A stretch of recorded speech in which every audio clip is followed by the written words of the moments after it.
abduhu. Alhamdulillah.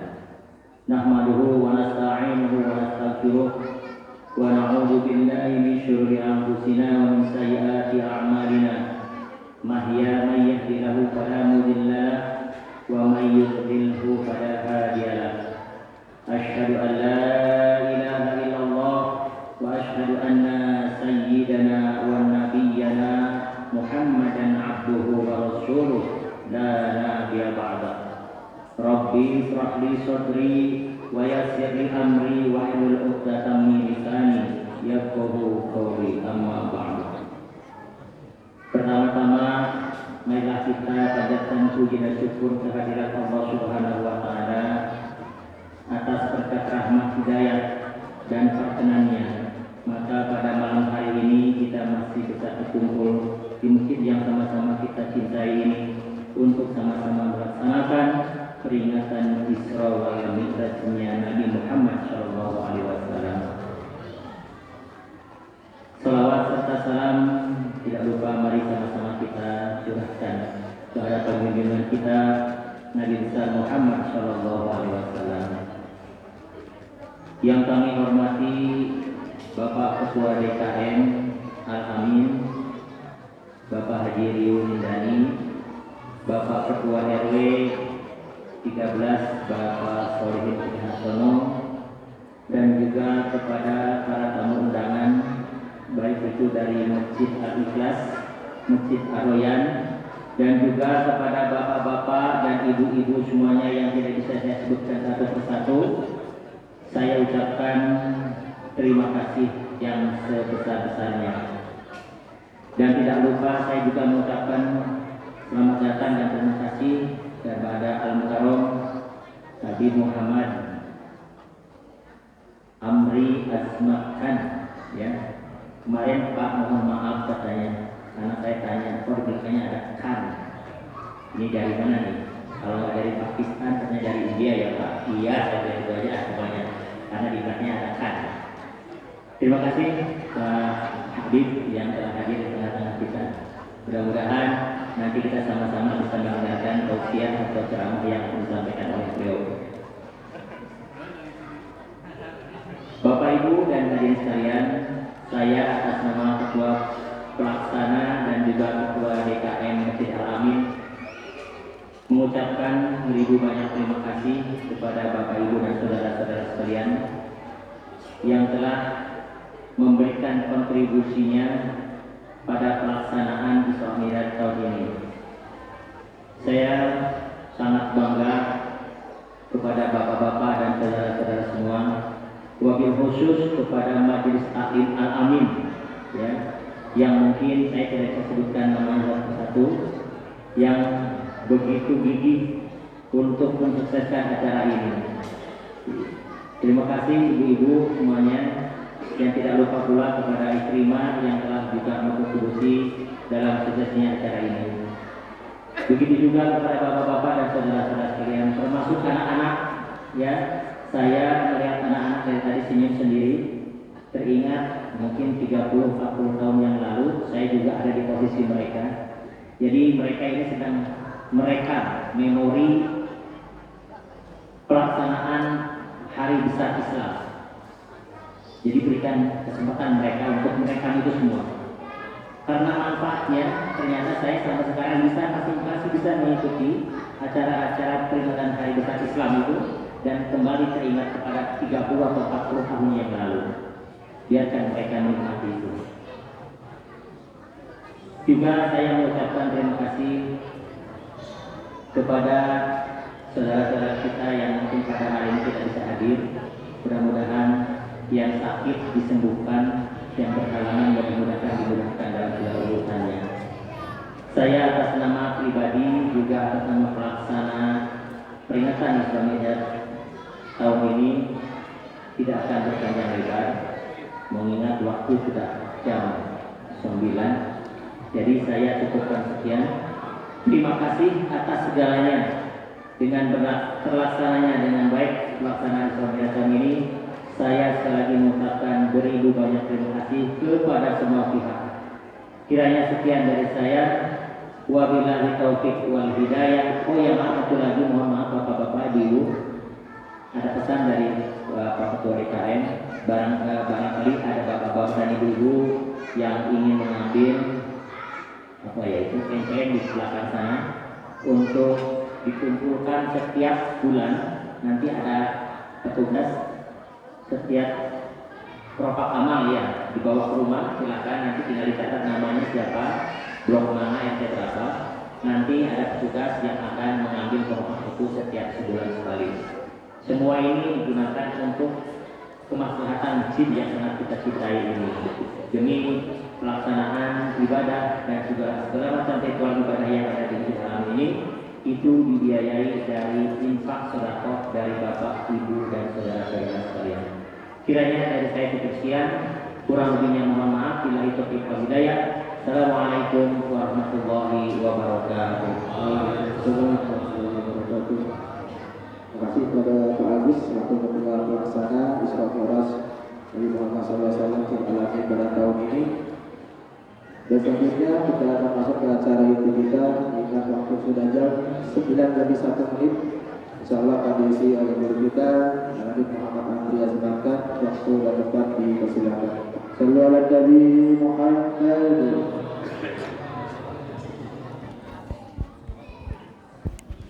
Warahmatullahi wabarakatuh. Alhamdulillahirabbil alamin. Hamdan katsiran thayyiban mubarakan fi ala kulli hal. Alhamdulillahilladzi hadana li hadza wa ma kunna linahtadiya laula an hadana Allah. Asyhadu an la ilaha illallah wahdahu la syarika lah wa asyhadu anna sayyidana Muhammadan abduhu wa rasuluhu la nabiyya ba'dah. Allahumma salli wa sallim wa barik wa karim wa tahannan wa tafaddal wa takarram ala sayyidina wa maulana Muhammad wa ala alihi wa ashabihi wa azwajihi wa dhurriyyatihi wa atba'ihi ila yaumiddin. Amma ba'du. Subhanaka la ilma lana illa ma 'allamtana innaka antal alimul hakim. Rabbi zidna ilma warzuqna fahma walhiqna bisalihin bi rahmatika ya arhamar rahimin. Wa ma as'alukum alaihi ajra in ajriya illa 'ala Allah alladzi fatarani rabbil alamin. Hadratal mukarramin yang kami harapkan senantiasa doa dan ridhonya, para alim ulama, para asatidz, khusus guru kita Ustaz Haji Cek Burhan, Ustaz Maulana Burda, serta seluruh asatidz. Semoga Allah Subhanahu wa taala panjangkan usia, dalam sehat walafiat, permudah segala urusan dunia akhirat, dan kita mendapatkan kebarokahan ilmu-ilmu beliau. Amin ya rabbal alamin. Ketua DKM Masjid Al Amin Bapak Haji Riu, Ketua RW Pak Solihin, seluruh ketua DKM masjid sekitar, dan juga bapak-bapak, ibu-ibu, adik-adik yang Allah Subhanahu wa taala berikan kemuliaan untuk hadir di rumahnya untuk Isra pada malam hari ini. Semoga Allah Subhanahu wa taala ampuni dosa-dosa kita. Allah terima doa-doa kita.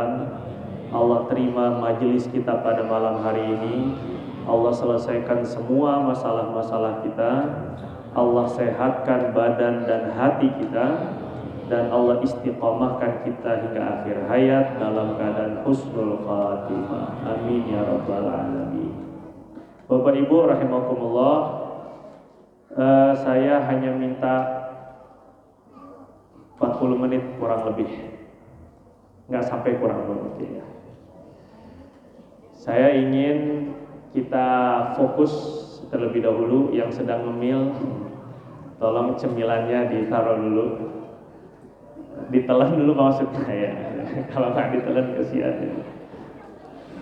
Yang sedang megang handphone atau main handphone boleh di silent dulu, dinonaktifkan dulu, karena kita ingin betul-betul menghasilkan sesuatu dari majelis yang seumpama ini. Para ulama itu cerdas Pak. Mereka itu bijak dan hikmah. Umat ini Pak, kalau diajak pengajian biasa, yang datang sedikit.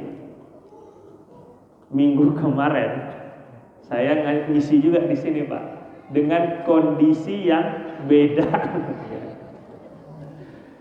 Yang hadir saya lihat alhamdulillah kebanyakan yang juga hadir di majelis ilmu. Tapi kondisinya beda. Apa perlu kita adain maulid tiap bulan ini jadi biar tiap hari malah ya. Biar rame kayak begini nih Pak. Dan di masjid-masjid begitu Pak. Jadi kalau ada acara peringatan Hari Besar Islam, itu rame sekali. Alhamdulillah, laki, perempuan, tua, muda, anak-anak, dewasa hadir. Maka ulama tuh bikin acara-acara yang mirip kayak gini karena memang tujuannya untuk mengedukasi umat. Coba Bapak perhatiin, ulama-ulama kita itu dibuat peringatan Isra Mi'raj. Itu tujuannya ujung-ujungnya Pak untuk ningkatin sholat. Dibuat peringatan Maulid Nabi. Ujung dan hasilnya ingin meningkatkan cinta dan sunnah kepada Nabi. Cinta kepada Nabi dan cinta kepada sunnah Nabi SAW kepada umat. Dibuat nuzulul Quran. Itu juga ulama buat tujuannya biar orang makin seneng sama Quran, makin yakin sama Quran. Jadi gak ada yang sia-sia. Peringatan tahun baru Islam pasti ngomonginnya hijrah. Ngomonginnya kita pindah dari yang sebelumnya kepada yang lebih baik dan seterusnya. Taubatlah intinya. Jadi momen-momen hari besar Islam itu tadi benar kata Pak Agus ya. Itu bukan hanya sekedar memori Pak, tapi ulama punya tujuan. Bagaimana agar peringatan-peringatan ini punya hasil di hati umat.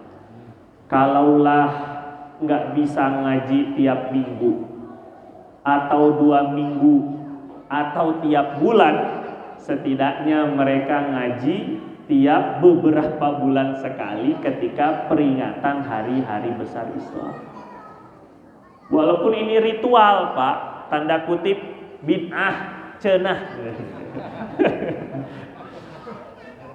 Ini ritual ya. Memang adat istiadat aja memang, tapi tidak bertentangan dengan koridor syariat, yang nggak masalah Pak.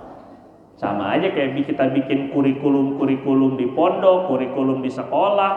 Itu mana ada Nabi bikin kurikulum kayak gitu Pak. Ngajinya harus ini dulu baru ini dulu, nggak ada Pak Nabi itu. Wes ya, mana wahyu yang turun sampein.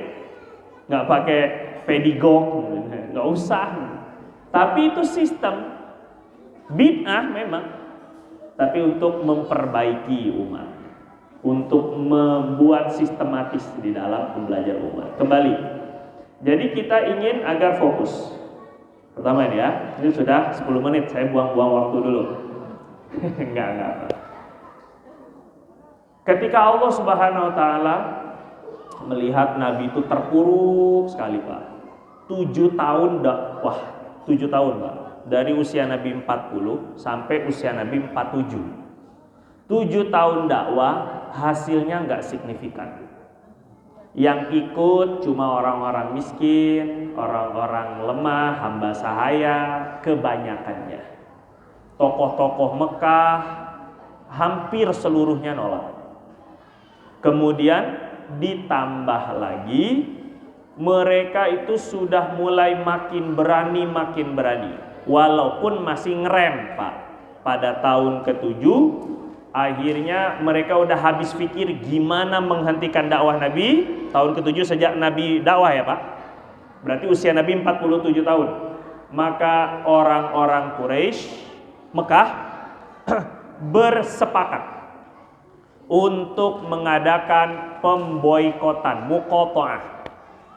Mereka memboikot baginda Nabi dan ditulis dengan para pengikutnya, sahabat, dan ditulis di kertas kulit dipajang di pintu Ka'bah.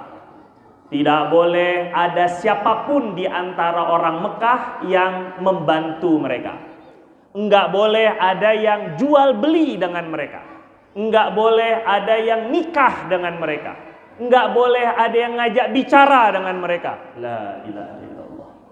Di lain sisi, mereka tidak boleh keluar dari Mekah. Gimana tuh Pak? Dikurung dalam rumah sendiri. Gimana mau ditolong orang? Ditempel ini pengumuman karena sepakat tokoh-tokoh di pintu Ka'bah. Nabi SAW dengan para sahabat termasuk istri beliau yang tercinta Siti Khadijah. Bahkan paman baginda Nabi Sayyidina, Abi Thalib itu ikut juga di dalam pemboikotan itu. Dan sebahagian keluarga Nabi dari Bani Hashim walaupun belum beriman, kesian, ini nggak benar ini. Akhirnya ikut juga empati, ikut-ikutan juga di boikot, di Syi'ib Abi Thalib, di lembah Abu Thalib, dekat rumahnya Abu Thalib. Kalau kita umroh bareng, saya tunjukin di mana tempatnya. Promosi. Itu di sana Pak, nggak main-main, nggak tanggung-tanggung, nggak dikasih makan, nggak boleh dibantu. Mereka hanya sesama mereka aja makan daun-daunan. Selama 3 tahun sampai bibir mereka robek, sampai mereka kurus kering, sampai maaf sahabat Nabi itu cerita kotorannya, buang air besarnya itu seperti buang air besarnya kambing. Saking parahnya mereka. 3 tahun Pak. Siti Khadijah yang tadinya investor besar di Mekah, punya tanah Mekah hampir sepertiga, ternyata hilang semuanya, nggak berkesan, habis semuanya untuk dakwah. 3 tahun hidup merana bersama Nabi dengan penuh kesabaran. Nunggunya untuk datang pertolongan Nabi sampai tahun ke-10, Nabi usia 50 berarti. Barulah Allah datangkan mukjizat Pak. Setelah 3 tahun Pak, digituin dulu. Setelah 3 tahun muncul mukjizat, surat yang dipajang di pintu Ka'bah. Allah kirim rayap untuk memakan surat itu. Sudah nggak berlaku lagi. Belum lagi ada beberapa provokasi yang dipimpin oleh Abul Bukhturi untuk mengalahkan dan membatalkan. La ilaha illallah. Apa? Ini kita doang ini. Rumah soalnya enggak ini ya. Iya. Ngejepret loh. Udah Pak. Untuk membatalkan boikot itu. Allah. Belum. Allah. Untuk membatalkan boikot itu. Akhirnya terbatalkanlah boikot. Nabi dengan para pengikutnya sudah mulai keluar daripada tempat pengasingan. Belum lama kabar gembira datang, Allah uji lagi baginda Nabi. Sakit Pak, Sayyidah Khadijah sakit, Abu Thalib sebulanan kurang lebih. 2 orang yang dicintai Nabi di dunia meninggal dunia, Sayyidatuna Khadijah dengan Abu Thalib. Nggak ada Abu Thalib, nggak ada backingan. Maka orang Mekah makin lagi berani. Yang tadinya nggak ada yang berani ngelempar batu, lempar batu. Nggak ada yang berani lempar kotoran, lempar kotoran. Karena udah nggak ada backingannya. Dulu Abu Thalib pimpinan Mekah Pak, presiden Mekah. Nggak ada yang berani ganggu langsung Nabi, itu nggak ada yang berani. Nabi diganggu lebih setelah Abu Thalib nggak ada. Ditambah pendamping setianya Siti Khadijah pun wafat. Bingung Nabi, kemana lagi? Akhirnya pergi ke Taif. Seminggu jalan ke Taif sempat 90 km. Kalau sekarang Pak, 120 maaf. Sekarang ini pakai mobil 120-an kilometer ke Taif Pak. Kalau kita naik mobil aja dari Mekah ke Taif, itu jalannya udah ngeri itu Pak. Naik gunung, belok. Apalagi baginda Nabi jalan kaki sama Sayyidina Zaid bin Harithah radhiyallahu anhu, pembantu dan anak angkat beliau. Ternyata sudah sampai Taif, di sana justru malah diusir, dicaci maki, ditimpuki batu, dikejar udah kayak orang gila, maaf. Maka baginda Nabi SAW sedang terpuruknya. Pada tahun ke-10 itulah tidak berapa lama Allah Subhanahu wa taala memberi penghiburan kepada Nabi, bentuknya Isra wal Mi'raj. Seolah Allah tuh ingin bilang kepada Nabi, semua yang dilakukan olehmu wahai Nabi, kalau semua pintu dunia tertutup, pintu langit tetap terbuka. Subhanalladzi, Maha suci Allah. Apa hubungannya ini Maha suci dengan Isra Mi'raj, Pak? Zikir subhanallah itu memang kata ulama untuk sesuatu yang menakjubkan. Apa aja? Bapak ngelihat gunung gede, subhanallah. Rabbana ma khalaqta hadza batilan subhanaka faqina adzabannar. Bapak ngelihat lautan yang luas, ibu ngelihat lautan yang luas, ucapannya subhanallah. Tapi kalau ngelihat cewek joget-joget di TikTok, Pak, jangan subhanallah, Pak. Salah zikir, Bapak itu. Astagfirullah mestinya. Ya, ngelihat yang menakjubkan, subhanallah. Ini hujan, subhanallah. Hujannya kecil-kecil, Pak. Coba gede-gede, hancur rumah Bapak. Subhanallah ini kan. Nah, apa hubungannya subhanallah sama Isra Mi'raj? Allah itu mengawali dengan subhanalladzi, maha suci Allah dari segala ketidakmampuan. Maha suci Allah dari kelemahan. Enggak mungkin Allah enggak mampu sekedar untuk menjalankan Nabi dari Masjidil Haram ke Masjidil Aqsa. Itu makna dari subhanallah. Jadi Bapak ketika mengucap subhanallah itu sedang membersihkan tauhid. Tidak ada yang tidak mungkin bagi Allah. Itu subhanallah artinya. Maha suci Allah daripada segala kelemahan. Enggak mungkin Allah lemah. Enggak mungkin Allah miskin. Enggak mungkin Allah enggak mampu. Itu subhana maknanya. Alladzi asra bi'abdihi, yang menjalankan itu Allah, bukan kekuatan Nabi. Maka Bapak, Ibu, setiap kita memiliki berbagai masalah dalam hidup. Orang yang ingin Allah Subhanahu wa taala perjalankan di dalam kehidupannya sebagaimana baginda Nabi diperjalankan, maka harus menjadi bi'abdihi, harus menjadi hamba Allah yang sempurna. Asra bi'abdihi, Allah enggak bilang asra bi nabi, maha suci Allah yang menjalankan nabinya, enggak. Allah enggak bilang maha suci Allah yang menjalankan kekasihnya, enggak. Allah enggak bilang maha suci Allah yang menjalankan rasulnya, bukan. Maha suci Allah yang menjalankan hambanya. Maka kita pun sama, Pak. Kalau urusan hidup kita pengen diperjalankan oleh Allah, Bapak ingin mengarungi lautan kehidupan dunia sampai nanti di tanah surga, ibu-ibu ingin betul dipermudah semuanya oleh Allah, ayo jadi hamba Allah yang sempurna, bi'abdihi. Orang tuh kalau jadi hamba Allah, Pak, semuanya diurusin sama Allah. Dalam Al-Quran, Allah SWT bilang, ya ayyatuhan nafsul mutmainnah, irji'i ila rabbiki radiyatan mardiyah, fadkhuli fi ibadi wadkhuli jannati. Kata Allah, masuklah kalian ke dalam golongan hambaku, baru kalian bisa masuk surga. Kalau orang jadi hamba Allah Subhanahu wa taala, itu pasti ditolong oleh Allah Subhanahu wa taala. Itu sudah pasti.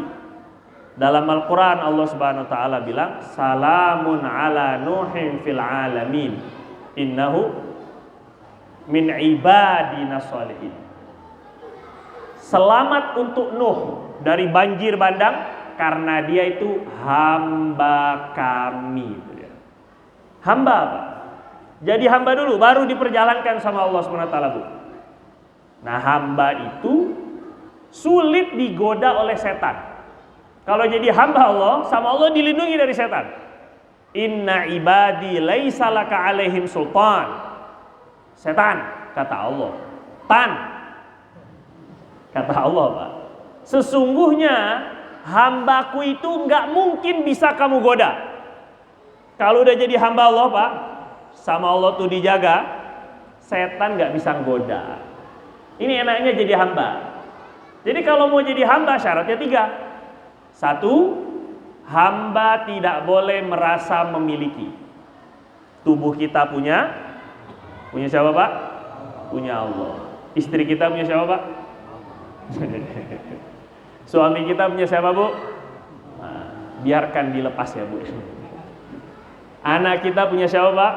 Allah. Enggak ada yang punya kita. Itu hamba tuh. Inna lillahi wa inna ilaihi rajiun. Kita ini punya Allah. Kalau muka kita ini punya kita, pasti nggak ada yang pesek, Pak. Karena muka kita ini bukan punya kita, maka kita terima jadi aja orang dari Allah. Seandainya ini diri kita ini punya kita, pasti ideal. Kita maunya begini. Ya Bapak kalau beli barang, nyarinya barang yang bagus sama yang jelek? Tapi kalau boleh dikasih, ya terserah yang ngasih. Paham ya Pak ya? Nah, maka jadi hamba 1, tidak merasa memiliki. Ibadah kita punya Allah, ilmu kita punya Allah. Itu hamba tuh. Hadza min fadli rabbi. Nggak ada yang punya saya. Yang kedua, hamba itu karena nggak punya apa-apa, maka dia harus minta apa-apa. Apa-apa minta. Ini hamba. Kalau mau jadi benar-benar hamba Allah, apa-apa minta. Coba Pak. Assalamualaikum. Assalamualaikum. Bapak mi'raj mulu ini. Jadi saya kembalikan dulu rohnya sebelum ke langit. Kita ke Al-Amin dulu sebentar. Hamba itu apa-apa minta. Siapa di antara Bapak, Ibu yang tadi keluar rumah baca doa keluar rumah, angkat tangan. 1, 3. Minta dulu, Pak. Baca doanya gimana? Bismika Allahumma ahya wa bismika. Doa kan? Akhirnya tidur di ngaji ya, karena doanya doa tidur keluar rumah juga. Bismillahi tawakkaltu 'ala Allah la haula wala quwata illa billah. Sesingkat itu, tapi kata Nabi pasti dikasih 3. Kufita wa wuqita wa hudita. Orang baca doa begini aja minta sama, karena kita hamba Pak. Keluar rumah kita nggak tahu, walaupun ke masjid nggak tahu apa-apa kita ini, nggak bisa ngapa-ngapain. Baca doa itu Nabi bilang dikasih rezeki, dijaga dan dikasih hidayah. Pasti nggak mungkin kena ajaran sesat, nggak mungkin. Hudita. Nih anak-anak adik-adik nih, jangan sampai nggak baca keluar rumah. Doanya gimana Dek? Bismillahi tawakkaltu 'ala Allah la haula wala quwata illa billah. Besoknya boleh dimakan baru boleh. Keluar rumah baca ini, jangan nggak baca nak. Kamu nggak tahu gimana godaan di luar. Godaan dengan musibah, malapetaka, petaka, kecelakaan, godaan dengan iman, macam-macam. Yang ketiga, kalau mau jadi hamba, biar dijalanin sama Allah kehidupan kita. Yang ketiga itu adalah taat sama yang punya. Karena kita nggak punya apa-apa, maka mau apa-apa harus minta. Minum aja harus minta. Bismillahirrahmanirrahim. Ya Allah, minta minum ya Allah. Ini contohnya. Alhamdulillah. Minta dulu Pak. Jangan nggak minta, orang nggak punya apa-apa, nggak bisa apa-apa. Ini hamba ini namanya. Yang ketiga, kalau mau jadi hamba, taat. Kalau dipanggil yang punya, nurut. Orang kalau butuh Pak, coba. Kalau lagi ada butuhnya, taat banget Pak pasti. Ada orang mau ngelamar kerja, disuruhnya pembukaan di kantor, dibuka lowongan kerjanya jam 7. Datangnya jam berapa? Nggak mungkin jam 7, nggak diterima duluan Pak. Pasti sebelumnya, saya suka ngeliat tuh orang-orang yang daftar mau lowongan kerja tuh pakai baju putih, atasnya bawahnya hitam. Seragam semuanya, biasa di kantor-kantor ya. Suruh siapa coba itu? Suruh kantornya. Kok mau dia? Taat. Kenapa taat? Butuh. Orang kalau butuh pasti taat. Harus taat Pak. Suruhnya datang jam 7 ya jam 7. Suruhnya pakai pakaian putih hitam ya putih hitam. Itu hamba, baru sama Allah dijalankan kehidupannya. Wa huwa yatawalla sholihin. Allah itu akan ngatur kehidupan hamba-hambanya yang soleh. Asra bi abdihi. Makanya Allah kuasa memperjalankan Nabi dari Masjidil Haram ke Masjidil Aqsa. Allah kuasa melunasi hutang-hutang bapak. Allah kuasa membuat hati-hati ibu tenang. Allah kuasa membuat anak-anak kita sukses. Asra. Gitu ya. Laila. Jangan dipanggil Bu, ini Laila kepanggil ini gitu. Oi. Laila maksudnya pada malam hari ini kata Allah. Ini saya lagi bacain tafsirnya maksudnya. Kenapa kok perjalanannya malam Pak, Bu? Kenapa nggak siang aja kan banyak yang ngeliat? Karena istimewa itu di waktu yang tidak biasa. Dan malam adalah waktu di mana semua nabi-nabi diangkat menjadi rasul. Nggak ada nabi diangkat jadi nabi tengah hari bolong, nggak ada Pak. Tiba-tiba malaikat Jibril datang pas tengah hari, nggak ada. Diangkatnya jadi nabi itu pasti malam. Iqra bismi rabbikal ladzi khalaq, itu malam. Dan nggak ada wali kekasih Allah yang diangkat jadi wali melainkan malam hari, nggak mungkin siang. Kenapa? Karena di malam hari orang lalai. Yang bangun seringnya maksiat atau minimal dalam kelalaian. Yang tidur jangan tanya. Nggak ingat sama Allah Subhanahu wa taala. Tapi orang-orang yang dipilih sama Allah malamnya diundang oleh Allah untuk bangun. Sholat, baca Quran, istighfar, doa, munajat, nangis sama Allah. Ini waktu istimewa. Maka Nabi bilang inna fil laili la sa'atan la yuwafiquha 'abdun muslimun fi amri dunya wal akhirah illa stajaballahu lah. Di malam hari ada waktu mustajab yang kalau pas kita ngedoa di waktu itu mau untuk urusan dunia akhirat pasti makbul. Pasti makbul. Jadi Bapak kalau mau ngecek terus kapan waktu malam yang mustajab makbul doa tadi itu? Doa aja terus pas sepanjang malam, gak usah tidur. Pasti kena. Pasti kena ya. Nah makanya malam ini Allah tuh ingin menunjukkan Bapak Ibu bahwa untuk seorang hamba bisa mendekat kepada Allah, bisa akrab dengan Allah, hidupkan malamnya. Siap bangun malam insya Allah? Insya Allah Pak. Insya Allah. Niatnya aja berat, gimana ngamalinnya? Insya Allah aja berat Pak. Insya Allah aja dulu Pak. Tenang aja, nggak saya absen, tenang aja Pak. Masalahnya saya sering bilang itu panitia Isra Mi'raj akan sukses kalau subuhnya rame. Bukan dengan penceramahnya yang menggebu-gebu sampai goyang ininya mimbarnya. Nah, kalau besok bisa bangun malam nanti malam dan bisa subuh berjamaah, sukses berarti acara Isra Mi'raj. Tapi kalau gara-gara Isra Mi'raj ternyata kok kesiangan, alasannya habis beres-beres. Semalam habis Mi'raj ya, jadi kesiangan. Habis berjumpa dengan Allah. La ilaha illallah. Ini Laila. Minal Masjidil Harami ilal Masjidil Aqsa. Aqsa itu artinya jauh, paling jauh. Jadi Masjidil Aqsa artinya masjid paling jauh. Paling jauh dari mana? Dari Mekah. Itu namanya Masjidil Aqsa. Lah kata ulama, kenapa kok minal Masjidil Haram ilal Masjidil Aqsa? Kenapa nggak langsung aja ke Sidratul Muntaha? Tujuan Isra Mi'raj itu ke langit untuk ngambil sholat, untuk dihibur Nabi, ditemukan dengan para Nabi. Kenapa harus ke Masjidil Aqsa? Ada 3 hikmahnya. 1, tujuan ke Masjidil Aqsa untuk bisa membuktikan kepada orang-orang kafir bahwa Nabi benar-benar melakukan perjalanan. Seandainya Nabi bilang, saya semalam dari langit, mereka bilang, apa buktinya? Mereka aja nggak pernah ke langit, gimana membuktikannya Pak? Apa dibawain awan gitu? Kan nggak mungkin. Ngerti Pak ya? Tapi ketika Nabi bilang, saya kemarin ke Masjidil Aqsa dalam 1 malam, Palestina, jaraknya hampir 1400 km, itu pakai pesawat.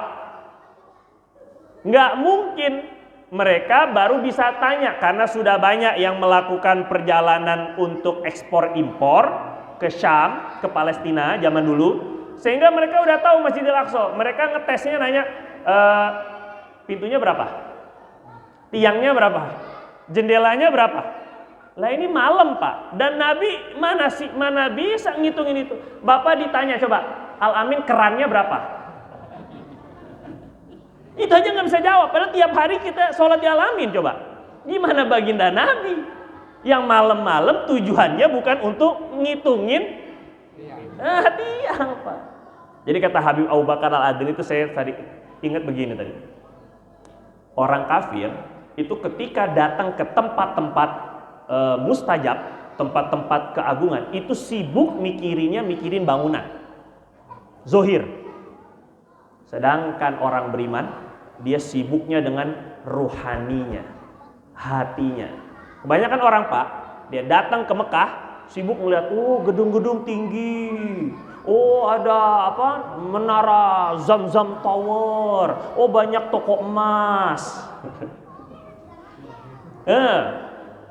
Dia fokusnya pada mazohir, fenomena yang kelihatan.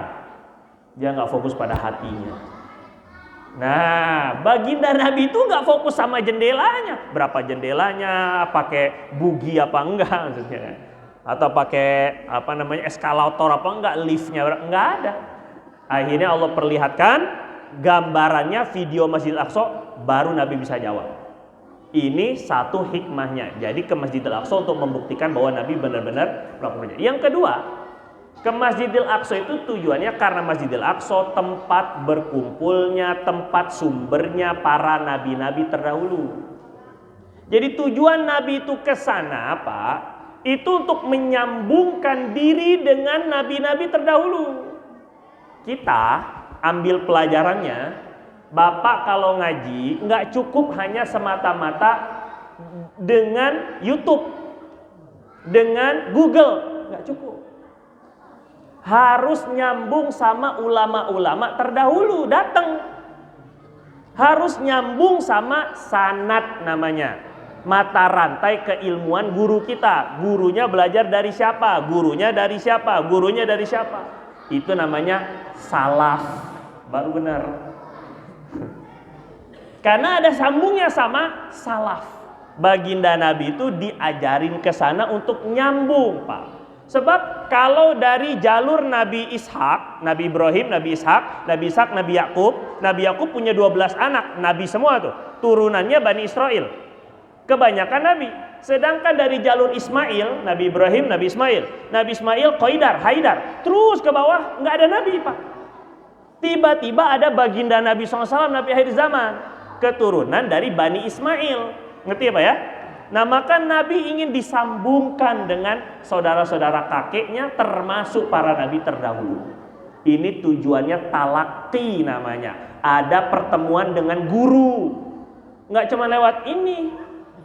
Ini nih Pak, ini maksudnya. Bukan Bapak, bukan, jangan tersinggung. Yang ini. Iya, udah ada YouTube ini, udah nggak usah ke masjid, lihat aja di YouTube. Beda Pak, Bapak nggak Isra Mi'raj kalau gitu, itu namanya.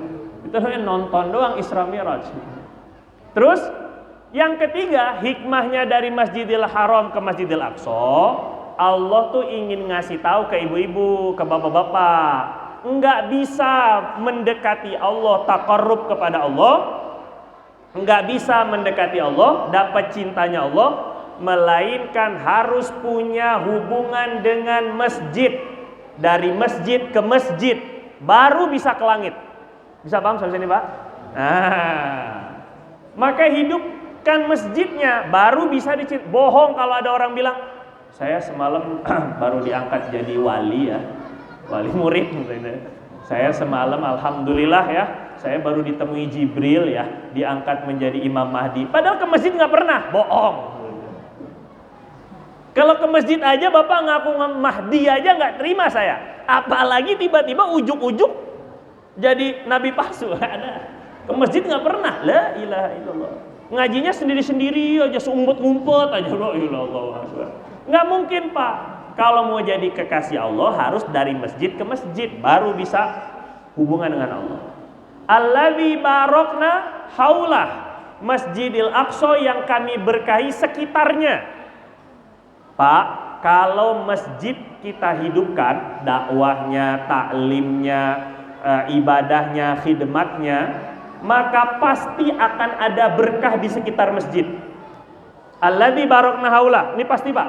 Kalau Al-Amin, tadi apa, Al-Ikhlas, Ar-Rayyan dihidupkan oleh masyarakat sekitarnya, pasti ada barokna haulah, pasti ada berkah di sekitarnya. Kata ulama berkahnya dua. Berkah Masjidil Aqsa itu, yang di sekitar Masjidil Aqsa itu berkahnya dua.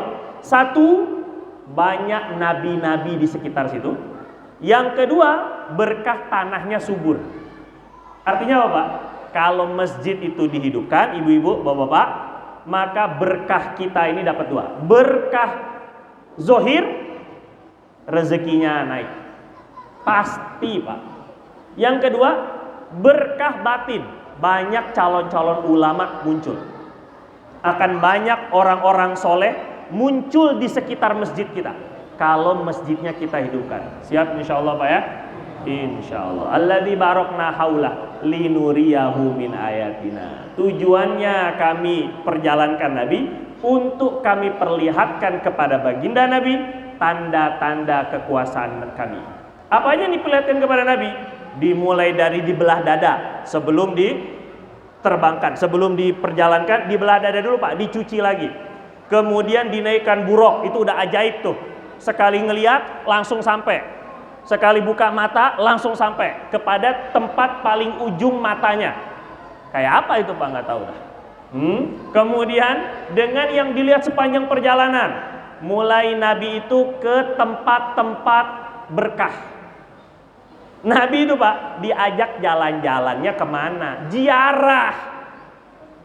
Jadi kalau ada program-program ziarah wali, itu yang ngikut ini, ngikut Isra Mi'raj Pak. Nabi diajak ke makamnya Nabi Musa. Kata Nabi, saya lihat Musa lagi sholat di kubur. Kalau saya mau, saya bisa tunjukin tuh di mana makamnya. Ini riwayat Imam Muslim, sahih. Nabi diajak ke Bukit Tursina, tempat Nabi Musa dipanggil oleh Allah menerima wahyu. Suruh sholat Nabi di sana sama malaikat Jibril. Nabi diajak ke Bait Lehem, tempat kelahiran Nabi Isa. Suruh sholat lagi di situ. Nabi diajak ke Madian, bahkan Nabi diajak ke Madinah sebelum hijrah ke Madinah, ke Yasrib. Ini tempat hijrah, sholat, doa di tempat berkah. Jadi sebelum menghubungi Allah, sebelum dekat dengan Allah, Nabi disuruh tabaruk tuh, nyari berkah dulu tuh Pak. Bukan syirik. Syirik aja emang si orang yang minum itu ya. Jadi ziarah-ziarah yang dilakukan udah oleh para alim ulama itu benar-benar ada dalil. Oh, Nabi aja diajak ziarah-ziarah Pak. Gitu ya. Bahkan riwayat Nabi diajak ziarah ke makam kakeknya Nabi Ibrahim, Al-Khalil. Daerahnya di Palestina namanya Al-Khalil. Ada sampai sekarang makamnya Pak. Di situ juga Nabi ketemu dan ngobrol. Tapi Masya Allah, diperlihatkan itu linurahim ayatina. Allah ingin memperlihatkan kekuasaan Allah kepada Nabi biar makin yakin dengan Allah. Nah, sholat di Masjidil Aqsa, kemudian ada tangga ke langit, itu namanya Mi'raj. Mi'raj itu artinya tangga. Langit pertama Nabi Adam, langit kedua Nabi Isa sama Nabi Yahya, langit ketiga Nabi Yusuf, langit keempat Nabi Idris, langit kelima Nabi Harun, langit keenam Nabi Musa, langit ketujuh Nabi Ibrahim, dan juga ada Sidratul Muntaha.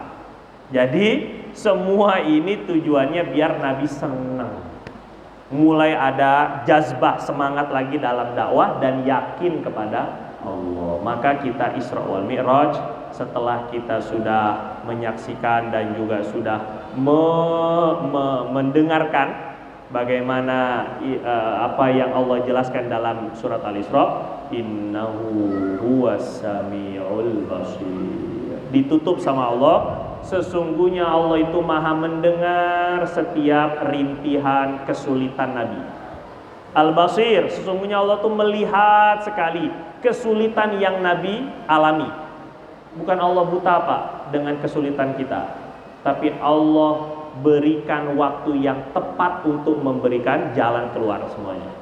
Innahu wasamiul basir juga bisa diartikan baginda Nabi melihat dan mendengar. Innahu, sesungguhnya baginda Nabi benar-benar melihat dan mendengar semua yang dialami di malam Isra. Bukan mimpi maksudnya, benar-benar dalam keadaan sadar. Wallahu ta'ala a'lam bishawab. Tepat 40 menit. Ya, selesai mi'rajnya Pak. Udah ya, besok tinggal sholatnya. Gitu kurang lebihnya. Kita berharap terakhir sekali, ini harapan saya, harapan kita semua. Pokoknya Pak, sholat itu tujuan hidup. Ulangi Pak, sholat tujuan hidup. Dek, ulangi coba. Sholat tujuan hidup. Kita dihidupkan Allah, tujuannya biar sholat. Bapak tiba-tiba jadi orang, adek tiba-tiba jadi orang, kan nggak pernah minta. Ibu tiba-tiba jadi orang, loh kok saya jadi orang ya? Nggak pernah minta kan? Punya tujuan. Wa ma khalaqtul jinna wal insa illa liya'budun. Tujuannya biar ibadah. Ibadah yang nggak bisa ditinggal walaupun sakit adalah sholat. Makanya hidup ini untuk sholat. Sambil sholat, sambil nunggu sholat, sambil kerja. Sambil nunggu sholat, sambil tidur. Sambil nunggu sholat, sambil makan. Tapi tujuannya sholat. Baru lahir udah dihayya ala sholat. Baru lahir bayi disuruh sholat. Belum bisa ngomong disuruh sholat, ya kan? Udah meninggal, yang paling terakhir amalnya disolatin. Lagi-lagi sholat semuanya. Pokoknya tujuan hidup kita ini biar bisa sholat Pak inti. Udah ini tujuan hidup. Jadi Bapak ngomong ke anak, Dek, kamu itu hidup untuk sholat. Udah capek-capek sekolah biar sholatnya benar. Ya, capek-capek dagang biar sholatnya benar. Dan patokan kebaikan seorang hamba adalah sholatnya. Bapak kalau nyari calon mantu bukan calon bini. Ya, bisa aja sih kalau Bapak calon bitri ya, bukan bini lagi nih ya. Maka yang dilihat apanya? Sholatnya. Kalau nyari calon istri, sholatnya, ya kan? Yang penting soleha. Soleha apanya? Sholatnya dulu pertama. Allah saja yang maha tahu menjadikan sholat sebagai barometer baik atau tidak baiknya seseorang. Padahal Allah maha tahu. Awwalu ma yuhasabu bihil abdu yaumal qiyamah as-shalah. Yang pertama kali dinilai itu sholatnya nanti hari kiamat. Padahal Allah maha tahu Pak, tapi tetap menjadikan sholat barometer. Apalagi kita yang nggak tahu apa-apa.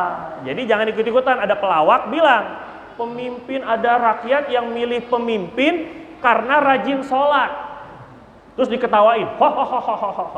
Orang rajin sholat itu belum tentu pintar, tapi rajin katanya. Karena orang rajin belum tentu pintar. Jadi terlalu naif kalau memilih pemimpin hanya dengan sholatnya. Bukan gitu Pak. Allah menjadikan patokan kebaikan dengan sholat Pak. Nabi menjadikan patokan kebaikan dengan sholat. Orang baik atau tidak dilihat dari sholatnya dulu pertama. Walaupun bukan hanya dengan sholat. Para sahabat memilih Abu Bakar gara-gara apa? Sholat. Setelah Nabi meninggal, para sahabat semuanya, kita ngangkat khalifahnya dari Muhajirin. Satunya Ansor bilang, dari Ansor aja. Ribut Pak. Umar naik mimbar. Coba kalian ingat, waktu Nabi sakit mau meninggal, siapa yang disuruh jadi imam? Abu Bakar. Udah tahu semuanya. Abu Bakar fal yusalli bin nas. Abu Bakar jadi imam. Kata Umar, Pak, ini pandangan yang benar ini. Kalau Nabi aja suka, ridho, setuju Abu Bakar jadi pemimpin sholat, masa kalian gak setuju Abu Bakar memimpin urusan dunia? Coba, hebatnya itu. Seolah-olah urusan dunia mah kecil. Urusan sholat aja Nabi ridho, gimana urusan dunia? Allahu Akbar. Ini pandangannya Sayyidina Abu Bakar. Maka patokan baik atau tidak baiknya pertama itu adalah sholat. Wallahu ta'ala a'lam bishawab. Mungkin ini yang bisa saya sampaikan. Sekalian doa. Masya Allah. Enggak ada dari MC ya. Kita di tengah hujan ini Bapak Ibu sedang mustajab. Terkumpulnya kita di masjid ini pun atas kehendak Allah. karena Allah ingin mendengar rintihan doa kita. Jadi tolong Bapak Ibu hadirkan hati, angkat tangannya dengan penuh kehinaan. Hadirkan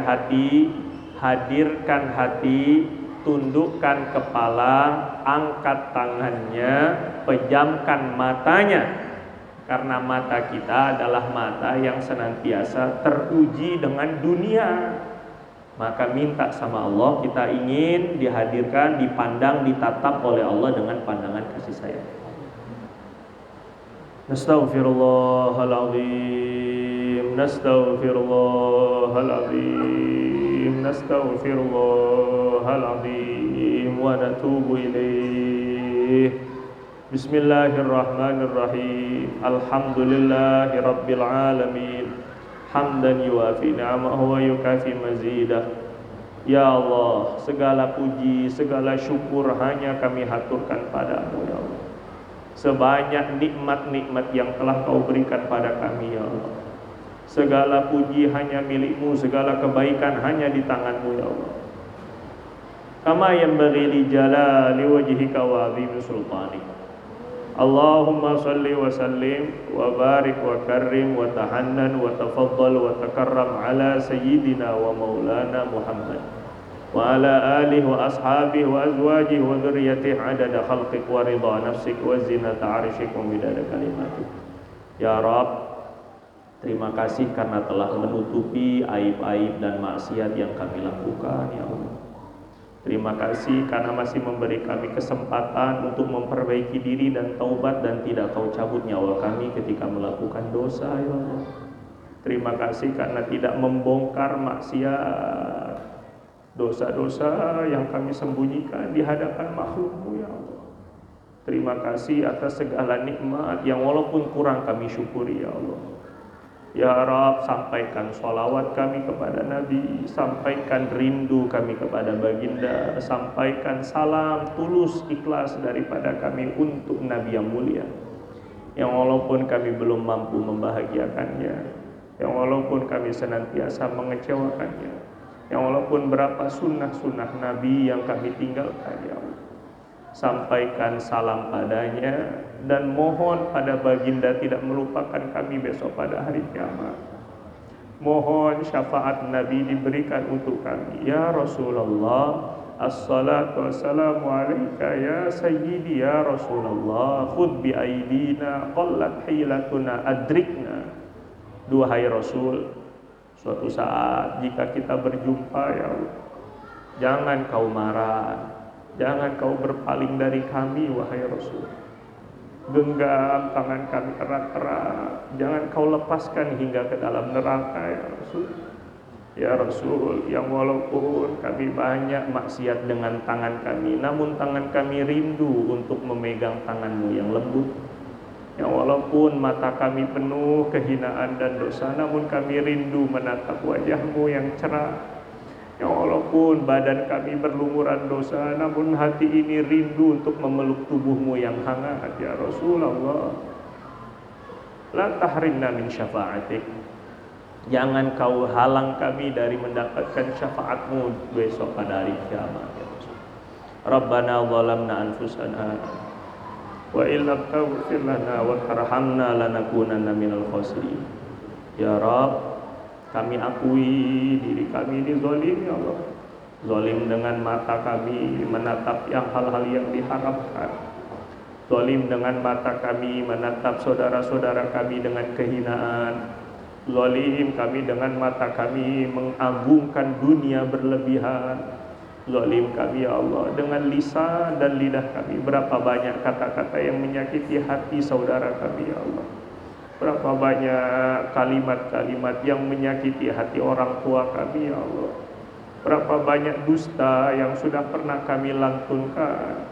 Berapa banyak caci maki, berapa banyak ghibah, membicarakan keburukan orang lain ya Allah. Kami akui sebuah kezaliman kami dengan tangan dan kaki kami, mungkin dengan kemaluan dan perut kami ya Allah. Hati kami kotor, pikiran kami kotor, kami datang kepadamu dalam keadaan hina ya Allah. Rabbana zalamna anfusana. Jika ayah kami Nabi Adam hanya sekali melakukan kesalahan memakan buah terlarang, ternyata Kau usir daripada syurga-Mu ya Allah. Bagaimana nasib kami yang belum pernah di dalam syurga-Mu ya Allah, melakukan banyak berkali-kali hal-hal terlarang ya Allah. Wa illam taghfir lana wa tarhamna lanakunanna minal khasirin. Jika Engkau tidak bersedia mengampuni kami, mengasihani kami, kepada siapa lagi kami mengadu ya Allah. La ilaha illa anta subhanaka inna kunna minal zalimin. Ya Allah, kami tidak memiliki siapapun selain Engkau ya Allah. La ilaha illa anta. Tidak ada sandaran, tidak ada tempat mengadu kecuali padamu ya Allah. Subhanak, Maha suci Engkau dari kezaliman, Kau tidak mungkin zalim ya Allah. Subhanak, Maha suci Engkau dari kelemahan, Kau tidak mungkin tidak mampu untuk menyelesaikan semua masalah kami ya Allah. Inna kunna minadh zalimin. Kami yang zalim, kami yang pendosa, kami yang bodoh, kami yang hina, kami yang miskin ya Allah.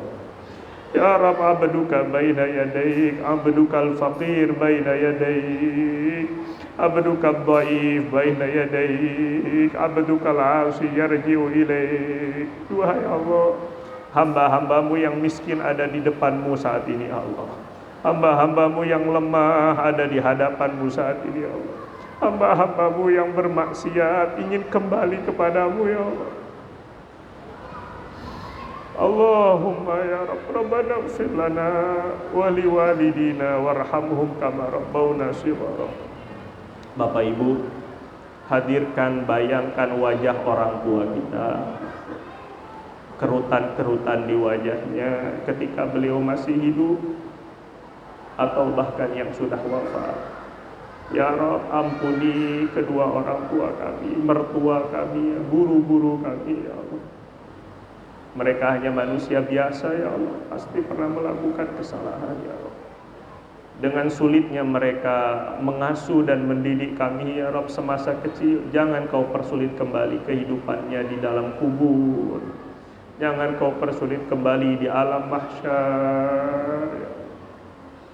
Sebagaimana ayah kami menahan rasa malu untuk bekerja, berdagang, berhutang sana sini ya Allah. Jangan Kau permalukan kembali dengan Kau bongkar dosa-dosanya pada padang mahsyar ya Allah. Pada peristiwa hisab ya Allah. Ibu kami yang sudah letih dalam membesarkan kami, melahirkan kami ya Allah. Jangan Kau letihkan kembali di dalam neraka-Mu, di dalam kubur, di dalam hisab ya Allah. Kami tidak akan tega melihat orang tua kami Kau campakkan ke dalam neraka ya Allah, menjerit-jerit ya Allah. Warhamhum kama rabbawna shighara waghfir li azwajina ya Rabb. Ampuni istri, suami, pasangan hidup yang Kau takdirkan untuk kami. Ampuni waghfir li auladina wa dzurriyyatina. Ampuni anak keturunan kami ya Allah. Kami ridho kepada mereka ya Allah. Kami ikhlas. Karena ridho-Mu tergantung kepada ridho orang tua, dan kami ridho kepada anak-anak kami ya Allah. Radina anhum ya Allah. Kami ridho dengan anak-anak kami yang walaupun banyak kekurangan, yang walaupun banyak kesalahan, kami ridho, kami ikhlas ya Allah. Ya Rabb, wa tawallahum kama tawallaita ibadaka salihin. Ya Rabb, jaga dan urus keluarga kami sebagaimana Kau mengurus hamba-hamba-Mu yang soleh. Jaga solatnya ya Allah. Rabbi ja'alna muqimis sholat wa min dzurriyyatina wa azwajina wa tullabina. Jaga solat mereka ya Allah. Jaga pergaulannya ya Allah. Jaga harta dan rezekinya ya Allah. Jaga kesehatannya ya Allah. Jaga zahir batinnya ya Allah. Jaga dunia akhiratnya ya Rabb. Kami tidak akan mampu menjaga mereka sepanjang usia ya Allah. Ya Allah ya Arhamar Rahimin, waghfir li ikhwatina wa akhatina wal muslimina wal muslimat wal mu'minina wal mu'minat al ahya'i minhum wal amwat. Ampuni saudara-saudara kami yang telah mendahului kami ya Allah. Ya Allah, kama asraita bi 'abdika sayyidina Muhammad lailan minal masjidil haram ilal masjidil aqsa. sebagaimana Kau kuasa ya Allah memperjalankan hamba-Mu baginda Nabi dari Masjidil Haram ke Masjidil Aqsa hanya dalam sepertiga malam ya Allah. Apa sulitnya Kau permudah segala masalah-masalah dalam hidup kami ya Allah. Kau selesaikan semua urusan-urusan kami ya Allah. Kau ijabah doa-doa kami ya Allah. Kau ampuni dosa-dosa kami ya Allah. Tidak ada yang mustahil bagimu ya Allah. La tada'lana wali walidina wa masyayikhina wa ahbabina wa man awsana bid-du'a dzamban illa ghafarta. Jangan biarkan kami dan orang yang kami cintai memiliki dosa pada malam hari ini, melainkan Kau sudah ampuni ya Allah. Wala hamman illa farajta. Yang memiliki masalah, yang memiliki problem, masalah dengan keuangannya, masalah dalam rumah tangganya, masalah dengan anak keturunannya, selesaikan semuanya ya Allah. Permudah segalanya ya Allah. Wala dainan illa qadaita. Semua yang memiliki hutang piutang kepadamu ya Allah, hutang sholat, hutang zakat, hutang puasa, lunasi ya Allah. Hutang kepada manusia ya Allah, bantu untuk melunasi seluruhnya ya Allah. Wala maridhan illa syafaitah. Yang sedang sakit ya Allah, mungkin orang tua kami, pasangan hidup kami, diri kami sedang sakit zahir, sakit batin, sakit fisik ya Allah. Sakit hatinya, sakit mentalnya, sakit pikirannya, sakit imannya ya Allah, sembuhkan ya Allah. Wala maridhan illa syafaita. Ganti dengan kesembuhan yang sempurna ya Allah. Wala waladan illa rabbaita. Yang sudah punya anak ya Allah, berikan anak yang soleh-soleh. Wala aqiman illa wallata. Yang belum memiliki keturunan, berikan keturunan soleh-solehah ya Allah. La tadharna farda wa anta khairul warithin. Jangan biarkan kami sendiri mengarungi kehidupan ini ya Allah. Temani kami dalam setiap langkah kami ya Allah. Wala hajatan min hawaijid dunya wal akhirah illa qadaitaha wa yasartaha bi rahmatika ya arhamar rahimin. Yang memiliki hajat, memiliki doa ya Allah, pastikan Kau ijabah doa-doanya ya Allah. Rabbana atina fid dunya hasanah. Berikan kebahagiaan kami di dunia yang sementara ini ya Allah. Wa fil akhirati hasanah. Berikan kami kebahagiaan di akhirat yang selama-lamanya ya Allah. Wa qina adzabannar. Jauhkan kami sejauh-jauhnya, lindungi kami, keluarga kami, keturunan kami, orang yang kami cintai kaum muslimin daripada api neraka ya Allah. Wa idza tawaffaitana. Apabila Engkau ingin mencabut nyawa kami ya Allah, fatawaffana bilutfin wa afiyah. Cabut nyawa kami dalam keadaan berwudu. Cabut nyawa kami dalam keadaan Engkau sudah ridho kepada kami. Cabut nyawa kami jangan dalam keadaan maksiat kepadamu ya Allah. Cabut nyawa kami dengan ucapan la ilaha illallah. Cabut nyawa kami dalam keadaan keluarga kami adalah orang-orang yang sudah dekat denganmu ya Allah, taat kepadamu ya Allah, sehingga kami tenang meninggalkan mereka ya Allah. Rabbana taqabbal minna innaka antas sami'ul alim wa tub alaina innaka antat tawwabur rahim. Wa sallallahu ala sayyidina Muhammad wa ala alihi wasallam walhamdulillahi rabbil alamin. Lebih kurangnya saya mohon maaf. Wabillahi taufiq wal hidayah wal inayah. Assalamualaikum warahmatullahi wabarakatuh.